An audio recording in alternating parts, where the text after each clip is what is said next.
Okay, real question. Has Nintendo ever launched a console without something going wrong? Like, here we are. Switch 2 drops in a few days, and people are already side eyeing everything.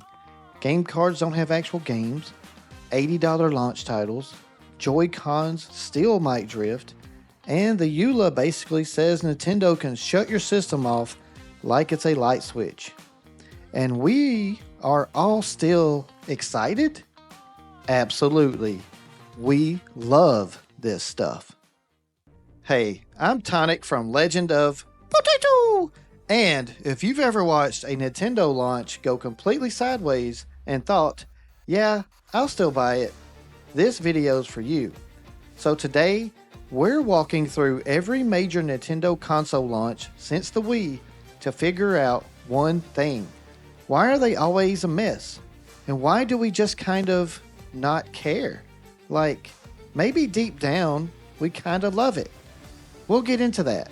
But first, hit like, subscribe, and get ready, because the chaos is coming. Let's start with the Wii. The year is 2006. You're standing in your living room, swinging wildly at Wii Sports Tennis, and bam! There goes the remote, straight into your dad's brand new plasma. This wasn't rare. People were straight up destroying TVs, vases, windows like the Wii launch came with collateral damage. Turns out, the original wrist straps were about as strong as string cheese. Nintendo eventually replaced them, gave us those puffy silicone jackets, and called it a day. But you know what? Nobody cared, because Wii Sports was that fun. It turned every living room into a mini Olympics, and that chaos, that's what made it memorable. Wii sold over 100 million units, and it launched with flying controllers and broken TVs. That's Nintendo magic right there. Then we get to the Wii U. Ah yes, the console that confused literally everyone, including Nintendo. Remember those commercials? They only showed the gamepad.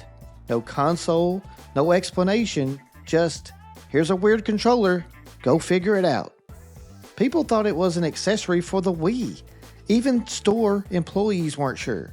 In the games, New Super Mario Bros. U was decent, but it looked almost identical to the one on the Wii. Everything else, mostly ports, stuff like Assassin's Creed 3 and Call of Duty, which didn't really sell the vision. Oh, and don't forget the 8GB version. It needed a massive day one update, which took up most of your storage. And if you turned the power off during the update, your console could brick. Wow. Wii U sold what? 13.5 million units? For context, that's less than the Sega Dreamcast. Ouch. But here's the thing. The Wii U walked, so the Switch could sprint. It was a half-step idea, but that gamepad, it kind of previewed the hybrid console we got 5 years later. So yeah, the Wii U was a mess, but Nintendo learned from it and cleaned it up spectacularly. Next up, the Switch. No gimmicks, no confusing names, just, here's Zelda, take it with you on the bus. And we did. Breath of the Wild carried that launch like it was running a solo relay, and even though it was basically the only big title at launch, it was enough. Now sure, there were issues. The dock scratched screens, Joy-Con drift became the new pandemic, and finding one in stores? Not a chance. But it didn't matter. Nintendo nailed the pitch. A console you could dock or carry? People instantly got it. And now it's sold over 150 million units. That's more than the PlayStation 4. Almost more than the DS. Wild. The Switch proved that if the core idea is strong and the games are fire, we'll deal with drift. We'll deal with scuffs. We'll even deal with a kickstand that folds like cardboard. And that brings us to what we've all been waiting for, the Switch 2. The Switch 2 drops this week, and with it, we get something just as expected as the console itself: launch drama. Traditions never die, and if you followed any Nintendo launch over the last 20 years, you know the drama is half the fun. Honestly, we're kinda glad it's still part of the ride. What else are we supposed to obsess over while we wait for the system we already dropped $500 on? So let's break it down, because each of these issues, they are already giving gamers a headache. First up, $80 first-party games. For a lot of fans, this raised eyebrows. We've been used to $60 for a long time, and even when Tears of the Kingdom launched at $70, that was a tough pill for some to swallow. So seeing that jump to $80 definitely caught attention. Games like Mario Kart World look great and seem packed with content, but the price shift still sparked debate. Is this just the new normal? Maybe. Or maybe it's just the growing pains of modern development costs meeting longtime player expectations. Then there's the game key card conversation. These are physical cartridges that don't contain the full game, just enough data to trigger a download when you pop them in. So far, these have only shown up in third-party titles, and Nintendo has stated that their own first-party games won't use this method. Still, it's something that sparked conversation. For folks who prefer physical media or worry about long-term game preservation, it feels like a step backward. Others just want to be able to play their game without needing to download anything. People sometimes ask, what happens if Nintendo's servers go offline in the future? It's a fair question, but let's be real. Even Wii games can still be updated today, and that system came out nearly 20 years ago. So while it's not exactly a crisis, it does show how much our definition of owning a game is shifting. And that's what is really fueling the discussion. Now let's talk EULA. The updated agreement says Nintendo can disable your system if they detect modification or rule-breaking behavior. It sounds scary, and yeah, it kind of is, but it's also important to note this clause only appears in the North American EULA. Why?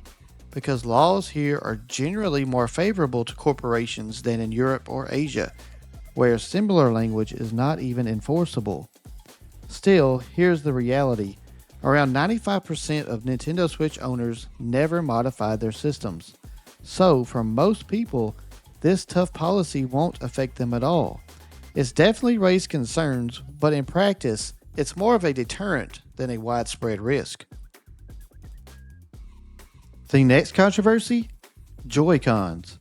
Switch 2 controllers still don't use Hall effect sticks, which are known for eliminating drift. But Nintendo has stated these JoyCons have been redesigned from the ground up, with specific efforts to prevent drift, even without using Hall effect tech. I get why people are cautious. The original Joy-Con drift was frustrating, and once burned, twice shy, right? But it's worth noting, Nintendo seems to have listened. Time will tell if the new design holds up, but at least it's not being ignored. And finally, this last one feels like a stretch, but it shows how pre-launch anxiousness naturally fuels the conversation while we all wait for the Switch 2 to arrive. The packaging. Some folks are saying it's too close to the original, like it's confusing for casual buyers. And to be fair, I get where they're coming from, until you actually look at the box. It's red, not as tall as the original Switch box, and it's got a giant white 2 slapped right on the front. Plus, you can't just walk into a store and grab one off the shelf. Switch 2 stock is usually kept behind the counter or locked up in a display case. If someone still ends up confused, it might be time for retail employees to look inward. So yeah, I get the concern, but this one's kind of hilarious. So to wrap this video up, Nintendo launches, yeah, they are chaotic, they are weird, and sometimes they are kind of a disaster. And yet, somehow, always exciting. We've had flying remotes, confusing hardware names, price debates, and even legal gray zones. And still, here we are, talking about it, pre-ordering it, celebrating it. So if you're along for the ride, welcome. Like the video if you've ever bought a Nintendo console despite a dozen red flags. And subscribe for my launch coverage and stream highlights. And remember, no matter what happens Thursday, at least you didn't throw a remote into your TV this time. Probably.